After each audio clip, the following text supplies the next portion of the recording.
Hi guys, I'm Jack. In today's video, we're going to discuss how to craft an environment that makes you immune to distraction. This video is not going to be me spewing random advice about how you should drink more water or how you should simply throw your phone in the trash can. Instead, I'm going to be showing you a simple, logical sequence of steps and concepts you can understand to set yourself up for success and avoid distraction. What makes up your environment is stimuli coming from each of the 5 senses. Now, when we talk about the environment that you're working in, it's mostly just these top 3 stimuli, the touch, sight, and hearing aspect of your environment that can affect your productivity. Now, the main concept here is that what you're exposed to has a direct effect on what is produced. This is your inputs leading to your outputs. Your environment is no exception. If you can control what you're exposed to or the stimuli that is in your environment, then you can control your output or the quality of your work. In today's attention economy, many of you are fighting a continuous willpower battle. That's not what we want to do, because with all of these different sources of distraction, sources of stimuli, you have to constantly fight your urges to pick up your phone, to look at other tabs on your computer. Instead, what we're going to do is intentionally design a working environment to control the amount of available stimuli so that you can focus on your work. I'd like to introduce you to a concept called the explore and exploit dilemma. We'll use this bee here as an example. As a bee, you're constantly exploring your environment until you find a flower patch that has the nectar you're looking for. At that point, you then begin to explore this flower patch until you start running out of nectar. At a certain point, the bee will stop exploiting the flower patch and begin to go explore for a new one. To identify the point at which a bee stops exploiting the current flower patch and leaves to go explore a new one, we introduce the marginal value theorem. When the anticipated pleasure of another source, or in this case a flower patch, exceeds the value or pleasure that the current flower patch is providing, the bee will leave to go explore a new flower patch. Now, you're probably asking yourself, I clicked on a video to learn about how to set up a productive environment and to avoid distraction, and you're listening to a guy talk about bees. Well, let me explain. As you know, we live in a very abundant society full of constant stimulation. With personalized algorithms and infinite sources of information at our fingertips, we're constantly exploring instead of exploiting information sources that provide value to us. We're always focused on the anticipated pleasure of the next information source from our environment. This is important to note because humans are drawn towards novelty or new things, the unknown, the next scroll on your TikTok feed. The goal is to craft an environment that promotes an exploitation of a single task while reducing the urge to explore, because in this case, those are distractions. We're trying to focus on one thing. So how do we do that? While it may sound obvious, it's important to follow a logical framework. So first, we'll be focusing on decreasing sources of distracting stimuli. You can do this by making them harder to access, or you can remove them entirely. Now, if I were to just sit here and tell you to stay focused and put your phone away, that wouldn't be very good advice. Instead, let's use psychology to make decreasing sources of distracting stimuli easy. First, we'll talk about switching costs. These are the burdens you face when changing from one thing to another. Society today and social media promote the lowest switching cost as possible. Think about when you're scrolling on TikTok. The amount of effort it takes for you to switch from one TikTok to the next is almost as close to zero as possible. All you have to do is swipe your finger. Social media platforms make exploring easy. Your new environment is going to make exploring hard because the main goal is to exploit a single task for a long period of time. A simple example of this is to put your phone in a different room so the level of physical effort you have to put in to get distracted is increased, therefore increasing the switching cost. Here's a graph to help illustrate this concept of increasing switching costs. As you can see here in the bottom left, when your switching cost is super low, the likelihood of you being distracted is high. Now we just covered how to make the distracting thing harder to access by raising the switching cost,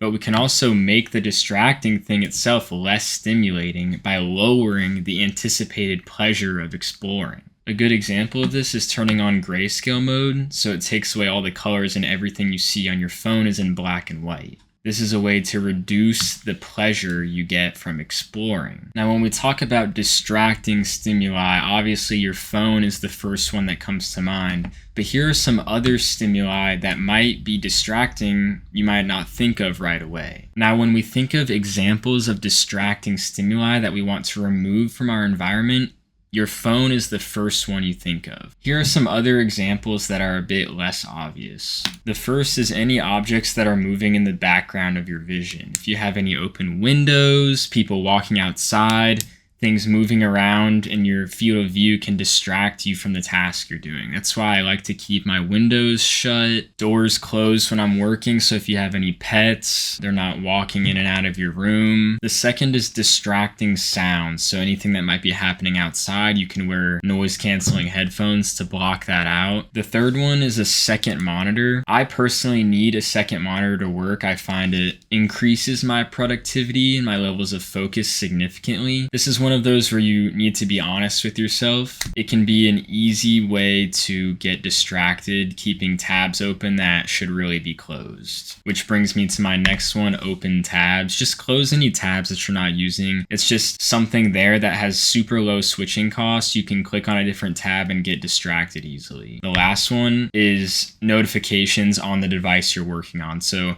assuming you've already moved your phone out of the room, any other devices, especially your laptop, if you have a Mac and you're getting text message notifications on your working device, it's very important to turn those off. Just as a side note on this topic, the most dangerous distracting stimuli are the ones that are popping up on the device you're working on. You're already on a device, you need to work on it. So if there's any available distractions, they have very low switching costs. And if you're watching this video, that means you want an environment that sets you up for success and allows you to focus. So the next thing I'll say is, as you begin to work in this environment, practice mindfulness and awareness and note down anything that you are finding is distracting you. Now that we've talked about decreasing distracting sources of stimuli, now we'll talk about increasing sources of positive stimuli. These are things that personally aid your focus. So anything auditory like music, white noise, binaural beats, also visual stimuli like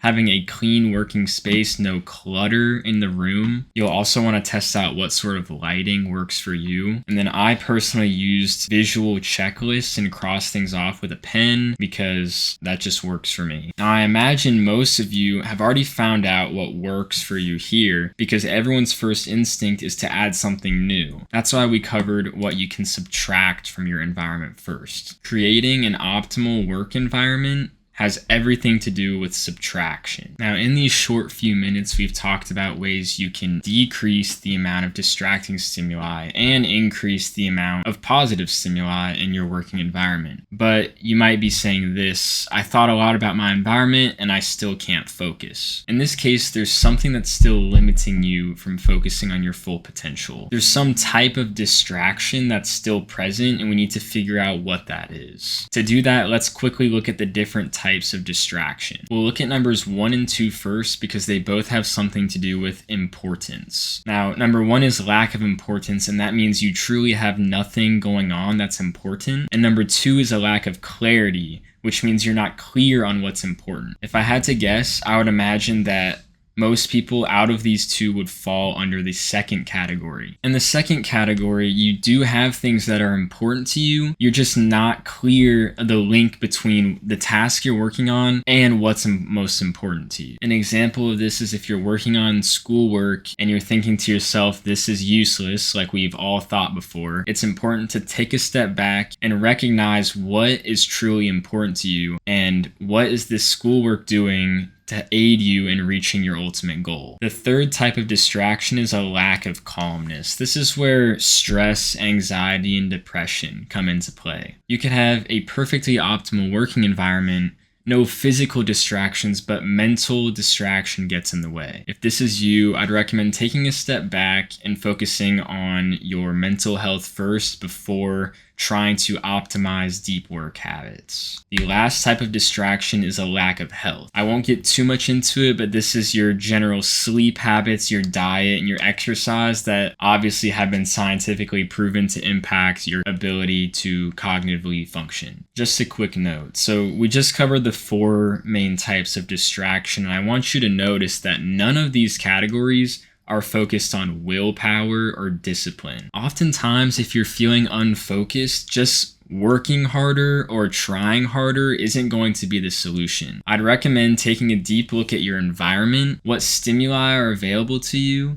Are any of them distracting you? And if not, then take a look at one of these 4 categories and you might find your answer, because one of them is probably limiting you. If you found any of the information in this video useful or interesting, consider subscribing, as I'll be covering more topics surrounding energy, focus, distraction, identity, belief systems, and more.